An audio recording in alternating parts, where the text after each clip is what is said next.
Welcome back to our channel. और आज हम आपके लिए एक स्पेसिफिक टॉपिक लेकर आ रहे हैं, बैंक रिकंसिलिएशन स्टेटमेंट। बेसिकली तो ये हमारा 11th का टॉपिक है, लेकिन इस टॉपिक की जो रेंज है वो केवल हमारे पास 11th के लिए नहीं है।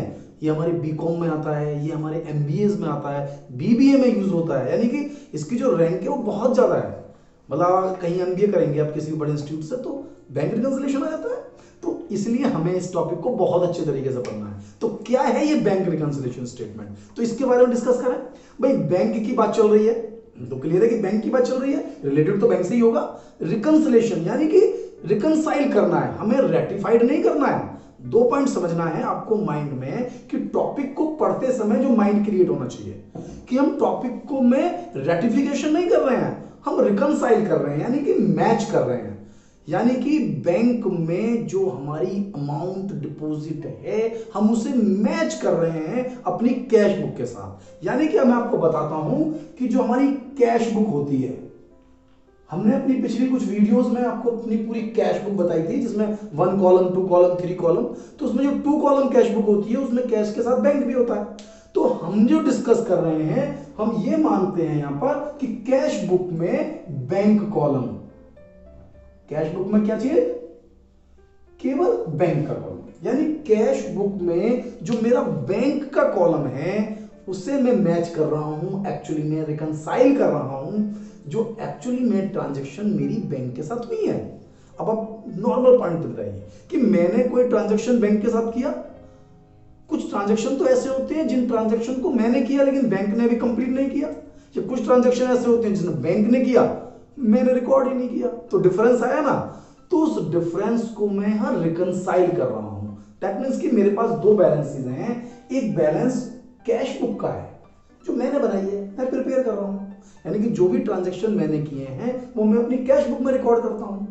इसी तरह से जब हम बैंक में अकाउंट ओपन करते हैं तो बैंक केवल अकाउंट ओपन नहीं करता, बैंक उसके बाद बेटा हमें एक पासबुक देता है ना, और एक चेक बुक देता है। जनरली आजकल तो डेबिट कार्ड भी देता है। तो क्या क्या मिला मुझे, एक मिली पासबुक। और आप मुझे एक बात बताइए कि इस पासबुक में रिकॉर्डिंग कौन करता है? हम करते हैं? हम नहीं करते हैं। इसमें रिकॉर्डिंग करता है बैंक। अब रिकॉर्ड करने के आजकल तो मॉडर्न टेक्निकल जो हमारे पास है डिजिटल फॉर्मेट आ गया है कि आप मशीन में पासबुक को लगाइए, ठीक है ना, वो कोड स्कैन करेगा और आपकी पासबुक को अपडेट कर देगा। अपडेट करने का मतलब कि वो जो भी इंफॉर्मेशन है आज तक का जो बैलेंस है वो आपका मैच करके बता देगा।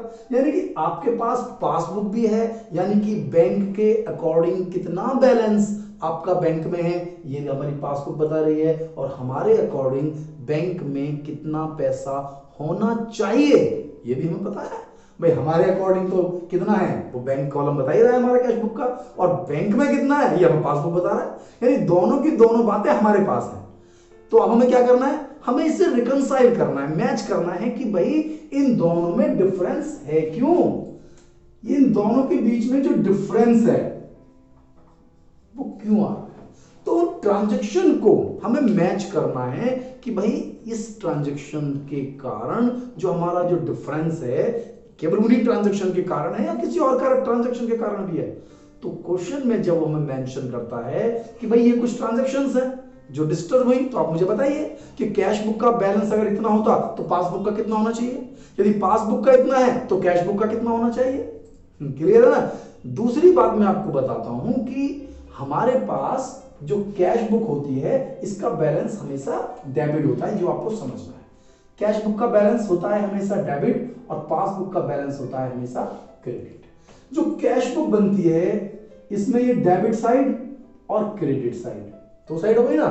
अगर हम इसी को बैंक के अकॉर्डिंग बनाएं तो बैंक में यही चीज जो हमारे क्रेडिट में होगा वो बैंक के डेबिट में होगा, जो हमारे डेबिट में होगा वो बैंक के क्रेडिट में होगा। ये ध्यान आपको ध्यान रखना है। यानी कैश बुक है ये पासबुक है। डिफरेंस समझ रहे क्यों ऐसा क्यों हो रहा है? भाई हम कह रहे हैं हमने बैंक में पैसा डिपॉजिट किया तो हमारे अकॉर्डिंग तो बैंक में पैसा गया, तो हमारे लिए तो हमने डिपॉजिट साइड आ गया, डेबिट साइड।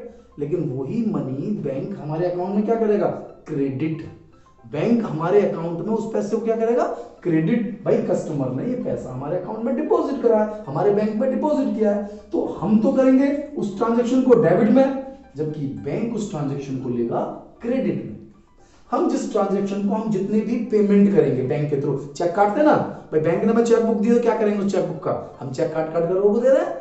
तो जो हम पेमेंट कर रहे हैं हम तो क्रेडिट साइड में लिख रहे हैं, लेकिन बैंक उसे लिख रहा है डेबिट साइड में। तो कंफ्यूज नहीं होना है कि बैंक तो उल्टा करता है, बैंक उल्टा नहीं करता, बैंक अपने अकॉर्डिंग करेक्ट करता है, आप अपने अकॉर्डिंग करेक्ट करेंगे। आप गुड्स किसी को सेल कर रहे हैं तो आप तो कह रहे हैं कि मैंने सेल किया, क्या सामने वाला पर्सन भी ये कहेगा कि उसने हमें सेल किया? नहीं, वो कहेगा जी परचेज किया, क्योंकि दोनों कंसेप्ट अलग अलग है। हम सेल कर रहे हैं, वो परचेज कर रहा है। सेम बैंक में है कि बैंक का हमारा डेबिट है तो बैंक का क्रेडिट होगा, हमारा क्रेडिट है तो बैंक का डेबिट होगा। कैश बुक का तो क्लियर है ना हमें कि डेबिट साइड इनफ्लो और क्रेडिट साइड आउटफ्लो। अब हमारे अकॉर्डिंग अगर हम देखेंगे तो बैंक का क्रेडिट साइड इनफ्लो और बैंक का डेबिट साइड आउटफ्लो। क्लियर होगा कंसेप्ट? तो मुझे यह कैश बुक और पासबुक के बैलेंसेस को मैच करना है। अब ये जो डिफरेंस है वो आए क्यों? एक तो इस बात को समझिए कि भाई डिफरेंस किस कारण आ रहे हैं। एक तो डिफरेंस आ रहा है टाइमिंग के कारण, समय के कारण। टाइमिंग के कारण कैसे कि भाई हमने बैंक में कुछ चेक डिपॉजिट किए। अब डिपॉजिट मतलब भाई अगर हम गुड्स सेल कर रहे हैं तो हमारे कस्टमर हमें चेक नहीं दे रहे, भाई कैश भी दे रहे हैं, चेक भी दे रहे हैं, तो उन चेक का क्या करेंगे हम? वो चेक हम सारे उठाकर बैंक में डिपॉजिट कर रहे हैं।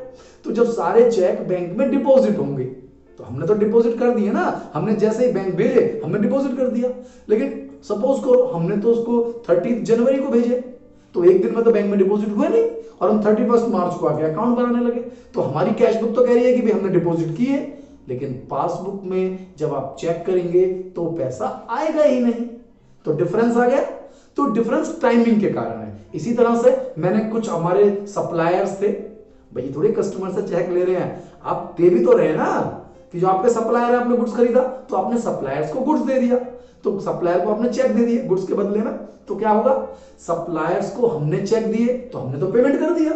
भाई हमारे अकॉर्डिंग तो जैसे ही हमने चेक दिए हमने पेमेंट कर दिया, लेकिन अरे उन्हें बैंक जाना तो पड़ेगा ना, जहां से वो पैसे को विड्रॉ करेंगे या अपने अकाउंट में डालकर ट्रांसफर करेंगे। उन्होंने प्रेजेंट ही नहीं किए चेक, तो डिफरेंस आएगा। तो डिफरेंस किस कारण से आ रहा है?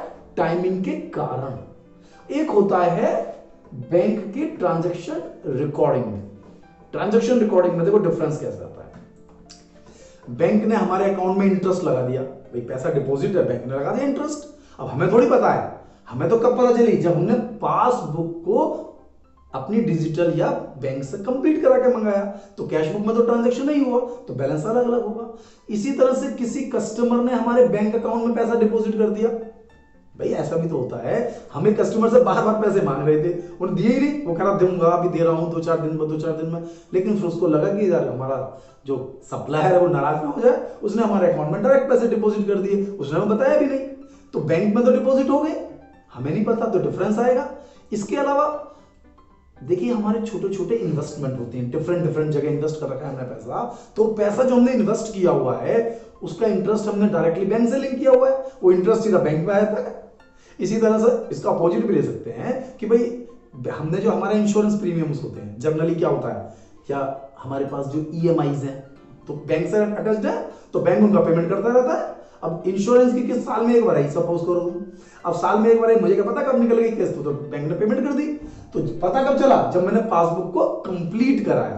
तो अब बैंक में हमारा इंटरेस्ट डिपॉजिट हुआ, डिविडेंड डिपॉजिट हुआ, या बैंक ने चार्जेस काटे, तो वो सभी सिस्टम कहां है, वो सभी इसमें है। तो किसके कारण है भी ये, बेचारा कस्टमर डायरेक्ट डिपॉजिट कर दे या बैंक ने डायरेक्ट पेमेंट कर दिया। तो दोनों सिचुएशन में क्या प्रॉब्लम हुई, बैंक की प्रॉब्लम। कुछ ट्रांजैक्शंस हम पर ही बेस्ड होते हैं, कुछ गलतियां हो जाती हैं। भाई ये तो कुछ गलतियां भी तो हो जाती हैं, भाई टोटल ज्यादा लिख दिया, टोटल कम लिख दिया, कोई अमाउंट 200 थी उसको 2000 लिख दिया, कोई अमाउंट डबल लिख दी, बैंक भी लिख देता है कई बार गलती, हम भी कर देते हैं कई बार गलती। तो मिस्टेक से कारण भी बैलेंसेस अलग अलग होंगे नहीं होंगे। तो यहां पर जो हम पढ़ने वाले हैं बैंक रिकंसिलिएशन स्टेटमेंट को, उसमें क्या डिस्कस करेंगे, उसमें हमें इन्हीं ट्रांजैक्शन को, यानी ये जो डिफरेंसेस हमारे सामने आ रहे हैं उन डिफरेंसेस को हमें मैच करना है। यानी कि हम किसी एक बैलेंस को उठाएंगे और दूसरे का आंसर आ जाएगा। मैंने आपसे पहले कह रहा हूँ बहुत इंपॉर्टेंट चैप्टर है, 11th के लिए इंपॉर्टेंट नहीं है, सबके लिए इंपॉर्टेंट है। देखिए बहुत सारी जगह बीकॉम में हमारे पास बता ना, एमबीए में भी है, बीबीए में भी है, यानी हमारा जो कंसेप्ट है जहां भी जा रहा है, इवन दिस मैं आपको बताता हूँ एमसीए में भी है, एमसीए में कुछ जगह टॉपिक्स में ये हमारे पास आया हुआ है, बीसीए में भी है। तो बैंक रिकंसिलिएशन का जो एरिया है वो बहुत बड़ा हो गया है, तो हमें तरीके से समझना होगा। तरीके से समझने का कंसेप्ट आपको देखना होगा कि हमारे पास एक कैश बुक है, एक पासबुक है, इसमें डिफरेंसेस हैं, उन डिफरेंसेस को मैच करना है। तो सबसे पहले कैश बुक का एक डेबिट बैलेंस होता है, एक बैलेंस क्रेडिट भी हो सकता है। अगर आपको जरा सा भी कंफ्यूजन है तो आप मेरी कुछ वीडियोस देख सकते हैं, मैंने कैश बुक में बताई थी भाई कैश बुक का बैलेंस हमेशा डेबिट होगा, कैश बुक में बैंक कॉलम का है ना, लेकिन वो क्रेडिट भी हो सकता है। कब क्रेडिट होगा? जब ओवरड्राफ्ट हो। भाई बिजनेसमैन ही तो है हम तो अपने लिए फैसिलिटीज मेंटेन करते हैं भाई, तो हमने बैंक से फैसिलिटीज ली हुई है कि भाई हम एक्सेस पैसा विड्रॉ कर सकते हैं। अचानक इमरजेंसी आ जाए और हमने किसी को चेक काट दिया तो पेमेंट नहीं होगा, तो ओडी होगा तो हमारे पास ओवरड्राफ्ट होगा तो पेमेंट हो जाएगा, हमारी जो रेपुटेशन है वो बची रहेगी। तो इसलिए बैलेंस डेबिट भी हो सकता है और क्रेडिट भी हो सकता है। यानी डेबिट है तो सिंपल बैलेंस है, और अगर क्रेडिट है तो ओवरड्राफ्ट है। ये आपको बहुत अच्छे तरीके से समझना है। इसी तरह से पासबुक का बैलेंस क्या होगा? क्रेडिट। पासबुक का बैलेंस होगा क्रेडिट। तो क्रेडिट है तो इसका मतलब है सिंपल है, और अगर यही पासबुक का बैलेंस यदि डेबिट हो गया तो इसे हम कहेंगे ओवरड्राफ्ट। तो आपको जो याद करना है, याद करने का तरीका आप बिल्कुल सिंपल ले सकते हैं कि कैश बुक का बैलेंस होता है डेबिट, ठीक है, और क्रेडिट हो गया तो ओवरड्राफ्ट। तो पासबुक का उल्टा होगा भाई, कैश बुक का बैलेंस क्या था? डेबिट, तो पासबुक का क्या होगा? क्रेडिट, और उसका ओवरड्राफ्ट हो गया तो डेबिट हो गया। तो क्योंकि हमें कई बार क्वेश्चन में उसने क्या कहा कि भाई डेबिट बैलेंस दिया है, अब डेबिट बैलेंस दिया तो आपको पता करना पड़ेगा ना कि ये सिंपल बैलेंस है या ओवरड्राफ्ट है, क्योंकि अकॉर्डिंग टू हमें उसके सॉल्व करना है क्वेश्चन, वरना हम क्वेश्चन स्टार्टिंग गलत कर देंगे अपने। तो उसे हमें समझना है तभी हम उसे कर पाएंगे। यानी कि सबसे पहले आप इस बात को सेटिस्फाइड करिए अपने माइंड में कि कैश बुक का बैलेंस है या पासबुक का बैलेंस है, यानी किस बैलेंस से क्वेश्चन को स्टार्ट करना है। दूसरा, वो बैलेंस सिंपल है या ओवरड्राफ्ट है, सिंपल है या ओवरड्राफ्ट है। इन दो पॉइंट्स को समझकर ही हम आगे बढ़ पाएंगे, अदरवाइज हम इस टॉपिक को पूरा ही नहीं कर पाएंगे। तो अब टॉपिक को मैं समझाता हूं कि करना कैसे है। यानी किसी भी एक बैलेंस को आपको लेना है, किसी भी एक बैलेंस को आप उठा लीजिए। देखिए, बैंक रिकंसिलिएशन को मेंटेन करने के दो मेथड है, ठीक है ना। मुझे जो पसंद है, जो सबसे ज्यादा पसंद है, मुझे क्या आपको भी पसंद आएगा, कोई मेथड है सबको पसंद आता है। मैंने आज तक इतने सालों से पढ़ा रहा हूं, 20-25 साल हो गए, मैंने दोनों मेथड बताए बच्चों को, लेकिन सबसे अच्छा पसंद कौन सा होता है? पसंद वही होता है जो आसान होता है, जो इजीली कर सकते हैं। तो इसमें एक कॉलम हम प्लस के लिए बना लेंगे और एक कॉलम हम माइनस के लिए बना लेंगे, और ये कॉलम हमारा बन जाएगा पर्टिकुलर के लिए। समझ रहे हैं आप? तो एक कॉलम बनाया हमने पर्टिकुलर के लिए, एक प्लस के लिए और एक माइनस के लिए। अब हमारे पास कोई सा भी ऑप्शन है, मतलब ऑप्शन में केवल दो हैं, या तो कैश बुक का बैलेंस या पासबुक का बैलेंस। अब ये भी कोई जरूरी नहीं है कि आपको दोनों बैलेंस दे हो, क्योंकि अगर मुझे दोनों बैलेंस मिल गए तो आंसर तो मैं ऐसे लिख आऊंगा, क्योंकि एक बैलेंस को दूसरे से मैच ही तो करना है। अगर मेरे कभी समझ में नहीं आया तो मैं कुछ अमाउंट को प्लस की जगह माइनस, माइनस की जगह प्लस करके आंसर तो बना ही दूंगा। तो यहां आपको समझना है, तो कई बार एग्जाम में केवल एक ही बैलेंस आपको दिया है, तो जो बैलेंस आपको दिया है आपको उसे यूज करना है। सपोज कीजिए कि आपको कैश बुक का बैलेंस दिया हुआ है, तो ध्यान से पढ़ना है, जिस चीज का बैलेंस आपको देगा, balance as per cash book, ये आपको बैलेंस लिखना है, और ये बैलेंस आपको प्लस वाले कॉलम में लिखना है। बैलेंस एज पर पासबुक देगा तब भी आपको ऐसे ही करना है, कोई डिफरेंस नहीं होना है कि आप डर गए कि भाई कैश बुक का है तो यहां लिखा, पासबुक का है तो भी यहीं लिखना है। लेकिन हमें इस कैश बुक के बैलेंस को अब इक्वल करना है पासबुक के बराबर। किसके इक्वल करना है मुझे? पासबुक के। आप मेरी बात को समझ रहे हैं मैं क्या कह रहा हूं? मैंने बैलेंस लिखा कैश बुक का, बैलेंस लिखा कैश बुक का, तो मैच किससे करूंगा मैं उसको? पासबुक से। कैश बुक के बैलेंस को पासबुक के बैलेंस से मैच करूंगा, तो क्लियर बात है कि भाई कैश बुक के बैलेंस को पासबुक के बैलेंस के बराबर करना है, तो मैच भी मुझे फिर पासबुक से ही करना होगा। पासबुक में अगर बैलेंस किसी खास ट्रांजैक्शन को, देखिए मुझे ट्रांजैक्शन देंगे, मैंने आपको बहुत सारे पॉइंट्स बताए ना कि क्यों गलतियां हो रही हैं, उनमें से जो पॉइंट वो मुझे दे रहा है, उनमें से वो जो पॉइंट मुझे दे रहा है, उस ट्रांजैक्शन के कारण अगर पासबुक का बैलेंस इंक्रीज हुआ है तो हम उसे प्लस करेंगे, और अगर डिक्रीज हुआ है तो माइनस करेंगे।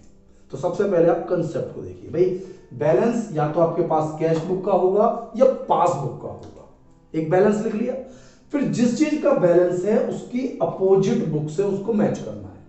क्योंकि कैश का बैलेंस दिया है तो पासबुक के बराबर करना है, पासबुक का दिया है तो कैश बुक के बराबर करना है, दोनों इक्वल करने हैं। यही तो हम बना रहे हैं भाई, हम टॉपिक में क्या पढ़ रहे हैं, रिकंसाइल ही तो कर रहे हैं कि भाई एक दोनों का बैलेंस अलग अलग है, उन्हें एक जैसा करना है। तो जो मिस्टेक्स हैं, ये मिस्टेक्स मैं को मिस्टेक्स नहीं कहूंगा, उसमें जो भी प्रॉब्लम्स बीच में आई हैं, वो चाहे टाइमिंग के कारण आई हैं, चाहे बैंक ने केवल ट्रांजैक्शन किए हैं या हमने केवल ट्रांजैक्शन किए हैं, या कुछ एरर है, तो उन सबको मुझे करेक्ट करना है, ठीक करना है। अब थोड़ा लैंग्वेज में मिस्टेक है, ठीक नहीं करना है, मैंने कहा ना भी ठीक करना है, ठीक नहीं करना है। ठीक करने का मतलब तो ये हुआ कि मुझे अकाउंट में एंट्री पास करनी पड़ेगी, वो तो हो गया रेटिफिकेशन। तो रेटिफिकेशन नहीं कर रहा हूं मैं, रिकंसिलिएशन कर रहा हूं, मैं केवल मैच कर रहा हूं। कोई भी ट्रांजैक्शन अकाउंट में रिकॉर्ड नहीं कर रहा, इसलिए अकाउंट का पार्ट नहीं है ये कि मैं इसको केवल मैच कर रहा हूं। अकाउंट में कोई छेड़खानी नहीं कर रहा, अकाउंट वैसे ही है जैसे लिख लूंगा। तो अब कैश बुक के बैलेंस को पासबुक के बैलेंस में के बराबर करना है तो क्या करना पड़ेगा, यानी कि जो डिफरेंसेस आ रहे हैं।